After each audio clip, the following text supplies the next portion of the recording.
The rain always finds me on the nights I'm sent to kill. Maybe it's coincidence. Maybe the sky just knows. Tonight the target is simple. Get aboard the drifting station. Find the alien empress. Take the core she carries in her chest. The thing that keeps her people's dying homeworld breathing. Bring it back to the order. Simple. That's what they told me. That's what they always tell me. But when I drop onto the landing deck, the mission is already broken. There's smoke pouring from the vents. There's screaming. There's blood soaking into the metal grating, not yet cold. Someone got here first. Hunched, armored things, not mine, not the orders, are already tearing through the guards. They move like they were built only for this. They want the same core I want. They don't care who else is in the room. Not my problem. I draw both blades and keep walking. I step over bodies. Some of them are still breathing. I don't stop to check which ones. Stopping is a habit I was trained out of a long time ago. The corridor ahead narrows into a choke point. A handful of guards, 5, 6, wounded and out of ammunition, have formed a wall in front of a sealed door. They're not soldiers anymore. They're just people who ran out of places to run. They see me. They raise what's left of their weapons. They don't let me pass. I don't have time for this. The last thing I remember before the dark takes me is the whole station folding into fire around us, and somewhere above all of it, still, impossibly, rain. I wake up to a sharp pain in my side. Gray sky above me, wet sand under my back. I lift my head, and she's there, kneeling beside me. Her hands are glowing, a faint, cool light, hovering just above the wound in my ribs. She's healing me. The moment she notices my eyes are open, she flinches back, putting distance between us like I'm still the thing that came to kill her. We just look at each other. Neither of us says anything. She's exhausted. I can see it in the way her hands shake even after she pulls them back. Then her eyes roll shut, and she collapses sideways into the sand, unconscious. I get up slowly. My body argues with every movement, but I've survived worse than this. I walk toward her. She's completely defenseless, completely open. I draw one of my blades. The metal catches the gray light. This is easy. This is the mission. Finish it here. Take the core. Walk back to the order. Simple. I raise the blade. Something stops me. It isn't mercy. I don't think I know what mercy feels like. I only know that my hand won't move. The blade hangs in the air, frozen, useless. She saved me. She had every reason to leave me to die on this beach, and instead she knelt in the sand and poured what little strength she had into keeping me alive. It doesn't make sense to me. It isn't supposed to make sense to me. I sheath the blade and walk the island instead. Narrow beach. Thick, tangled vegetation. No sign that anyone else has ever set foot here. That night, faces come to me in the dark. Every person I've ever put down, one after another. Dozens. Maybe hundreds. I stopped counting years ago. My teacher always said counting was a weakness. A door left open for guilt to walk through. I've lived my whole life in that dark. But tonight, for the first time, there's something else in it. Something small and stubborn, like a candle refusing to go out. I don't know what it is. I only know it won't leave me alone. The days that follow move slowly. She keeps her distance, and I let her. At night, I watch the fire and try to understand what's shifting inside me. I no longer want to finish this mission. I don't know how to say that out loud, so I don't. I just sit with it, the way you sit with a wound that hasn't decided yet whether it will heal or fester. Then the storm finds us both. We're crammed into a small boat when the wound in my side finally decides it's had enough. I go down hard, and she catches me before my head hits the hull. I hear her before I see her clearly. She's crying. Not for me. For what I am. For what I've done. The man who came to end her life is the same man who threw himself between her and something worse.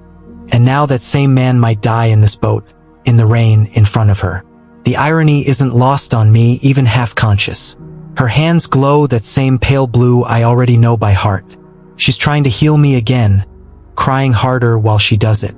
I can hear the fear underneath her voice, but it isn't enough. Whatever power she has, it isn't enough this time. No, I can't, she whispers, And it's the first time I've ever heard her speak my language. When I wake again, the core is gone from her hands. It's inside me. I can feel it beating next to my heart. Strange, alive, humming with a kind of warmth I've never carried before. She's there, worn down to nothing, watching me with eyes that have stopped crying, but still carry the entire weight of a dying world. I don't cry. I never learned how. But I lift my hand. Slow, unsure. It takes a moment to obey, and I touch her cheek, gentle, like I'm afraid it might break under my fingers. It's the first time I've ever touched anyone like that. I didn't know I remembered how. She closes her eyes. One tear falls. Neither of us says a word. The boat drifts on a calm sea.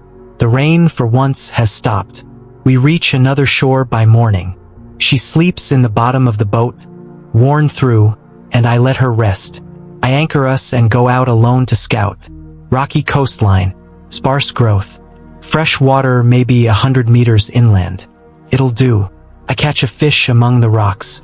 Small, but it'll hold us over. I build a fire and cook it in silence while the sun climbs. A voice behind me is already cooking a second fish before I turn around. I don't startle. I'd know that voice anywhere. My teacher sits on a rock like he hasn't just crossed half an ocean to find me. He doesn't ask what happened. He doesn't ask about the mission. He only watches. I sit. I put another fish on the fire. We eat without a word between us. My teacher never speaks without a reason, so I wait for his. Finally, I can feel the core. It's inside you. I nod. You completed half the mission. He tilts his head toward the boat, toward where she's sleeping. Now kill the empress.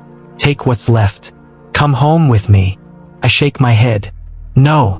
The word comes out steady. No hesitation in it anywhere. He looks at me for a long time, not with surprise but with something more complicated. I stand, and I draw both blades, and for the first time in my life, I point them at the man who made me. He doesn't move. There's disappointment in his eyes.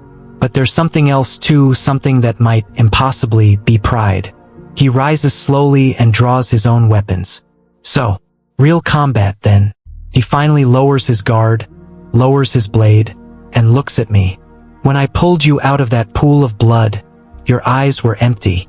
He steps closer. Now I see light in them. Another step. Even though I'm not the one who put it there. He sheathes his weapons, turns, and walks into the shadows between the rocks. Before he disappears completely without looking back, he says, "In 3 days they'll come." Then he's gone. I don't stop him. She wakes not long after. She's heard all of it or enough of it. She comes to stand beside me. "Do you regret it?" Her voice is careful, gentle. I look at her. No. She stands, faces the horizon. "Then I have to go back to the ruins." A pause. "I have to gather what's left of my people." I nod. I understand what she isn't saying. The spirits of her people are still out there, waiting. "Let's go," I say. We prepare the boat and set sail for the ruins, for the place where she lost everything. We sail through a full day and a night. The water darkens as we approach. Not filth, something deeper, like the sea itself is in mourning. In the distance, the ruins rise up. What was once a floating settlement, now broken structures. Some still float, half sunk. Others are shattered completely. We arrive. I anchor at what remains of a dock. I disembark first. My boots land on rotten wood. It groans but holds. The silence here is heavy, pressing. No birds, no wind, just silence. I walk through the wreckage. Dried blood streaks the walls still standing. Claw marks scored deep into stone. Deep enough that whatever attacked here did it with total fury. Bones scattered among the rubble. Some large, some heartbreakingly small. She walks past me without a glance at any of it. She walks straight to the center of the ruins. There's a platform there, half submerged but still stable. It must have mattered once. A meeting place, maybe something sacred. She kneels. She places her hands against the broken stone floor and closes her eyes. A low sound begins to rise from her.